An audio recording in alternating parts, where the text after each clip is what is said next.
بسم اللہ الرحمن الرحیم۔ معزز عزیز دوستو، ابلیس جس کو ہم شیطان کے نام سے جانتے ہیں اور بعض لوگ ابھی تک یہ سمجھتے ہیں کہ ابلیس پہلے ایک فرشتہ تھا، لیکن جب اس نے اللہ کی بات سے انکار کیا اور حضرت آدم علیہ السلام کو سجدہ کرنے سے صاف انکار کر دیا تو اللہ تعالیٰ اور تمام فرشتوں نے اس پر لعنت بھیج کر نکال دیا۔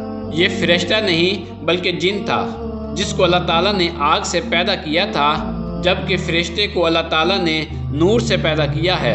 ابلیس فرشتوں کے ساتھ مل جل کر رہتا تھا اور دربار خداوندی میں بہت معذب اور بڑے درجات اور مرتبے سے سرفراز تھا۔ مختلف تفاسیر میں ہے کہ ابلیس سب سے پہلے جن یعنی تمام جنات کے باپ مارج کے پوتے کا بیٹا ہے۔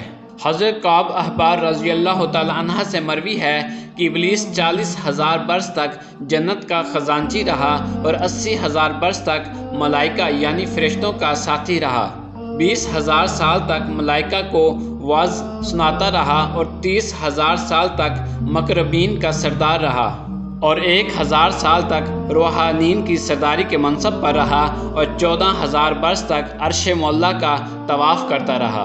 لیکن جب اللہ تعالیٰ نے حضرت آدم علیہ السلام کو سجدہ کرنے کا حکم دیا تو ابلیس نے انکار کر دیا۔ حضرت آدم علیہ السلام کی تحقیر اور اپنی بڑائی کا اظہار کر کے تکبر کیا۔ اسی جرم کی سزا میں اللہ تعالیٰ نے اسے مردود بارگاہ کر کے دونوں جہانوں میں معلوم فرما دیا اور اس کی پیروی کرنے والوں کو جہنم میں عذاب کا سزاوار بنا دیا۔ قرآن مجید میں اللہ تعالیٰ ارشاد فرماتا ہے کہ ترجمہ فرمایا، کس نے تجھ کو روکا کہ تو نے سجدہ نہ کیا جب میں نے تجھے حکم دیا تھا؟ بولا، میں اس سے بہتر ہوں، تو نے مجھے آگ سے بنایا اور اسے مٹی سے بنایا۔ فرمایا، تو یہاں سے اتر جا، تجھے حق نہیں پہنچتا کہ یہاں رہ کر غرور کرے، نکل تو یہاں سے ذلت والوں میں۔ بولا، مجھے فرصت دے اس دن تک کہ لوگ اٹھائے جائیں۔ فرمایا، تجھے مہلت ہے۔ بولا، تو قسم اس کی کہ تو نے مجھے گمراہ کیا، میں ضرور سیدھے راستے پر ان کی طاق پر بیٹھوں گا، پھر ضرور میں ان کے پاس آؤں گا، ان کے آگے اور پیچھے اور دائیں اور بائیں سے، اور تو ان میں اکثر کو شکر گزار نہ پائے گا۔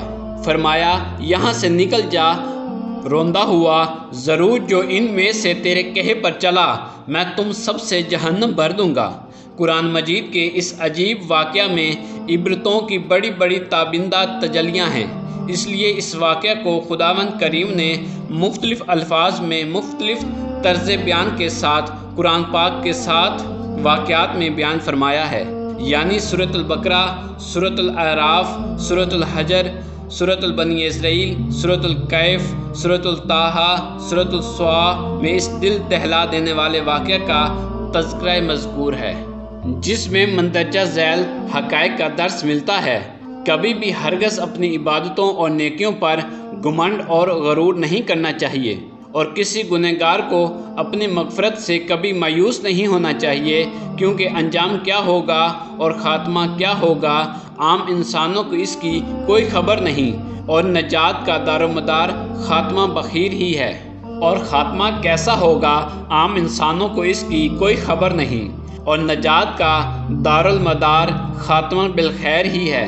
بڑے سے بڑا عابد اگر اس کا خاتمہ بالخیر نہ ہوا تو وہ جہنمی ہوگا، اور بڑے سے بڑا گنہگار اگر اس کا خاتمہ بالخیر ہو گیا تو وہ جنتی ہوگا۔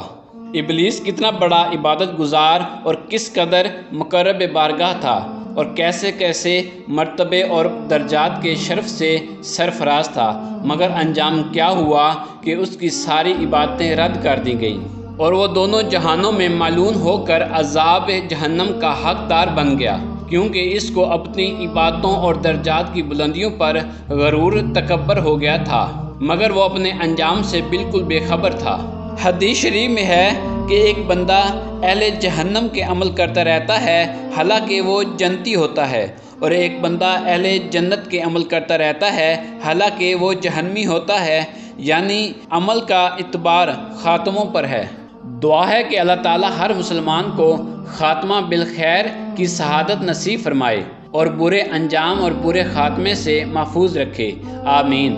اس سے ہمیں یہ بھی معلوم ہوتا ہے کہ چاہے عالم ہو یا جاہل، متقی ہو یا گنہگار، ہر آدمی کو زندگی بھر شیطان کے وسوسوں سے ہوشیار اور اس کے فریبوں سے بچتے رہنا چاہیے، کیونکہ شیطان نے قسم کھا کر خدا کے حضور اعلان کر دیا تھا کہ میں آگے پیچھے دائیں بائیں سے دلوں میں وسوسے ڈال کر تیرے بندوں کو صراط مستقیم سے بہکاتا رہوں گا اور بہت سے بندوں کو تیرا شکر گزار ہونے سے روک دوں گا۔ اللہ تعالیٰ ہمیں شیطان کے شر سے محفوظ فرمائے اور مرتے وقت کلمہ طیبہ کی توفیق عطا فرمائے، آمین۔ تو ملتے ہیں کسی اور ویڈیو میں، اللہ حافظ۔